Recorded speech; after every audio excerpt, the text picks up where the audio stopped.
Buenos días, muchas gracias por la invitación. Agradezco bastante el espacio y además pues felicito el desarrollo de todo el panel. Ha sido muy interesante y muy apropiado para la situación actual de Colombia. Quisiera confirmar si se está viendo mi presentación. Sí, señor. Bueno, eh, ICEAXA es una empresa de Antea Group. Antea Group es un jugador importante en el área de consultoría de ingeniería y especialmente en las áreas de infraestructura, recursos hídricos y medio ambiente.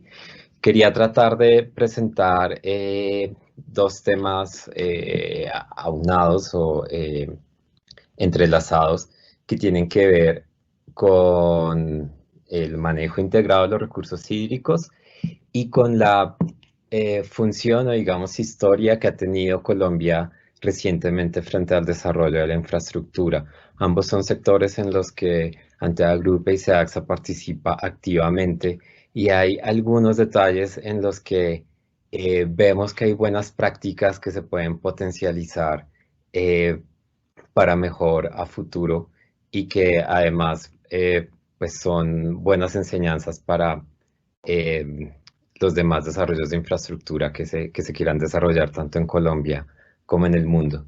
Entonces quería empezar por la gestión integrada de recursos hídricos y cómo las prácticas de transparencia han sido una buena práctica reflejada en los proyectos de alianzas público-privadas. ¿Por qué las alianzas público-privadas? Porque es definitivamente una de las herramientas de entregas de infraestructura que se ha desarrollado con más potencia en los últimos años en Colombia y en los que nosotros pues hemos participado y conocemos con más detalle. La gestión integrada de recursos hídricos creo que se ha venido hablando bastante a través de todo el panel. Solo quería resaltar la definición estándar para iniciar, que es un proceso que promueve la gestión y el desarrollo coordinado del agua, la tierra y los recursos relacionados con el fin de maximizar el bienestar social y económico resultante, pero de manera equitativa y sin comprometer la sostenibilidad de los ecosistemas. Nosotros, ¿cómo lo entendemos en más detalle? Pues a partir de las investigaciones y experiencias de Antea Group. Hay una forma de ver la gestión del agua que es una forma lineal, como la vemos en la pantalla del lado izquierdo, que tiene un impacto muy alto, especialmente en la huella hídrica azul, de consumir las fuentes de agua fresca, llevarlas a sistemas de almacenamiento, repartición, usarlas y disponerlas.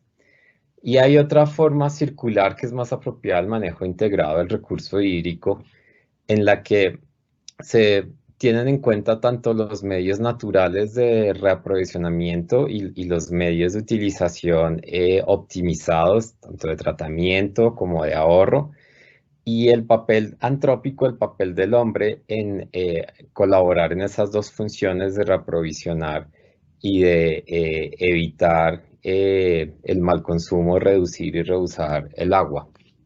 Eso, digamos, en temas teóricos, como por poner una parte del marco antes de entrar en el asunto disruptivo que quería mostrar. Eso que estamos hablando del agua, cómo se alinea en intereses para un enfoque realmente integrado a través de las alianzas público-privadas y cuál ha sido un poco la experiencia en Colombia. Eh, en Colombia desde el 2012 se viene desarrollando un marco tanto normativo como de capacidad del mercado para el desarrollo de APPs. Y la base es la Ley 1508 del 2012.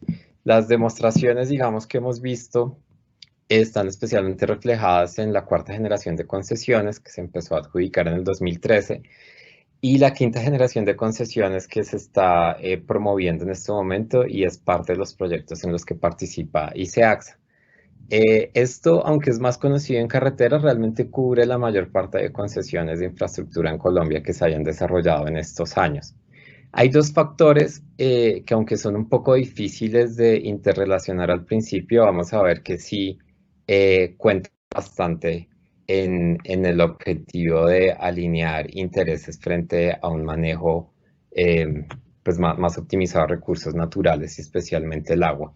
Uno que las APP se desarrollan a través de financiación de proyectos, lo que normalmente se conoce como Project Finance. ¿Y eso qué requiere? Requiere necesidades de fuentes de capital y de deuda en los que participan tanto inversionistas como el gobierno, como actores financiadores, bancos y todos los intermedios, aseguradoras, entre otras.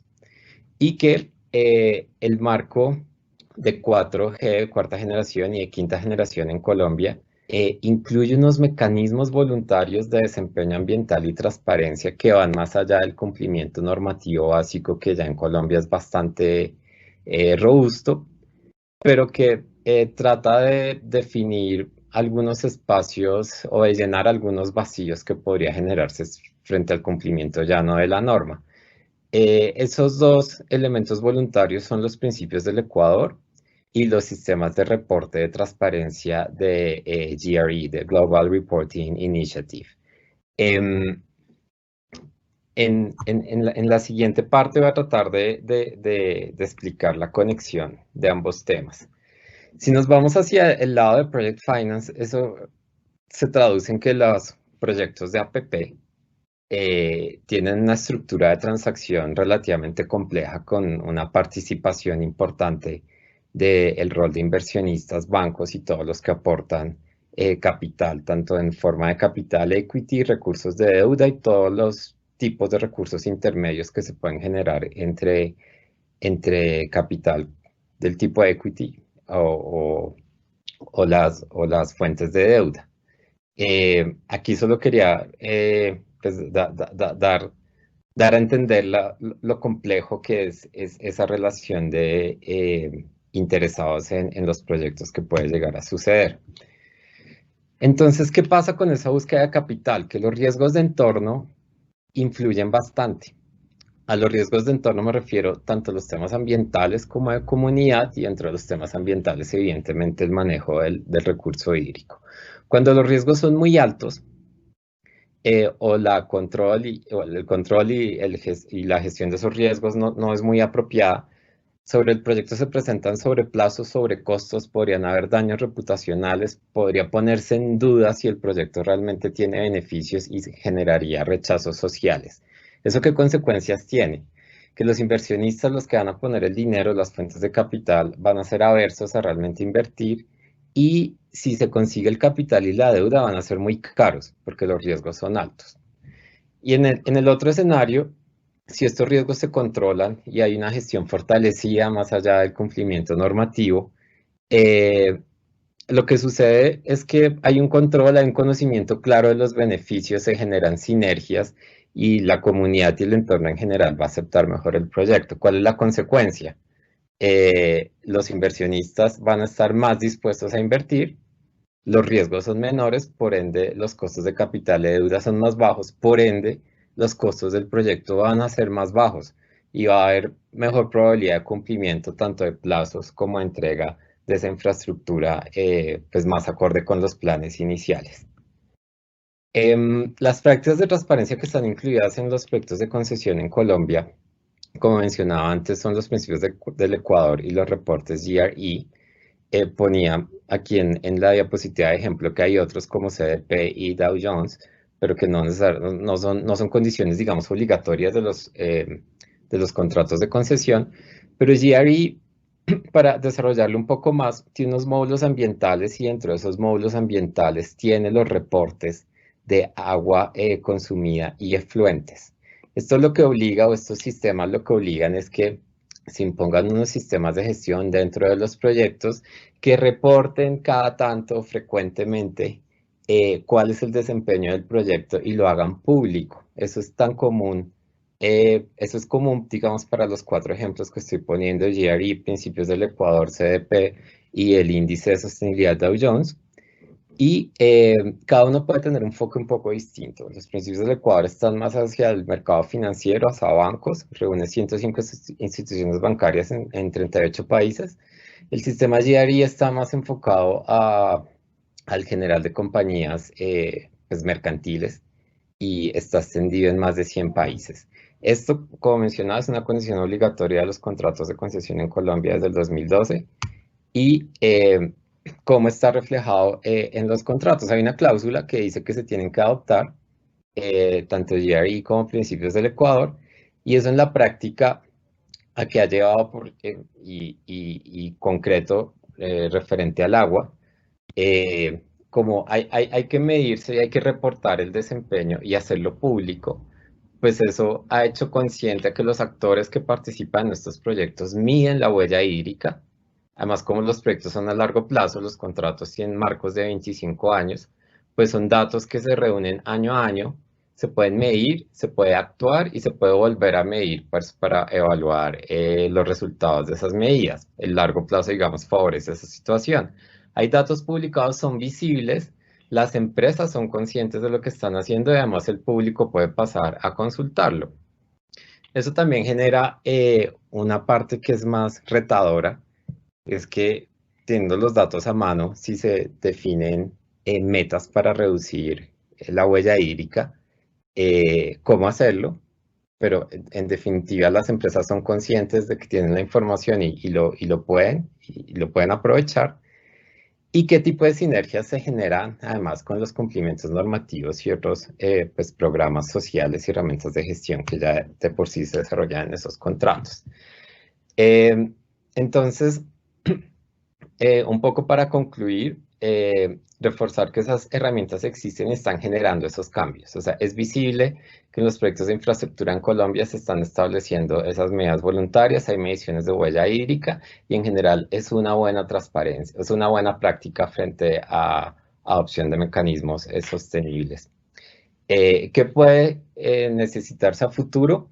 Se sabe que está sucediendo, hace falta documentarlo y aprovecharlo un poco más, digamos, como para que esto sea de más dominio público y a su vez se incentive más su uso. La medición de huella hídrica efectivamente está sucediendo en los proyectos. Hay cierto reto en establecer metas de reducción de huella hídrica, especialmente cuando habla de proyectos de construcción que tienen etapas muy distintas mientras se construyen y luego donde tienen periodos bastante largos de operación que tienen relaciones de consumos y aprovechamiento de agua muy distintas. ¿Cómo se continúan estas prácticas en las nuevas concesiones? En el marco 5G, por ejemplo, hay elementos reforzados de cooperación y de recursos para estrategias orientadas al cambio climático, poco orientado a mejorar las condiciones de financiación verde de los proyectos. Todo esto que estamos hablando es muy probable, me podrán confirmar los actores del gobierno que están participando, que se aplique a la concesión del Río Magdalena, porque al fin y al cabo es una concesión del marco de infraestructura, y que a futuro vamos a poder ver de forma mucho más afianzada y pues más evolucionada frente al objetivo común de tener un aprovechamiento del agua mucho más eficiente. Y eso era todo.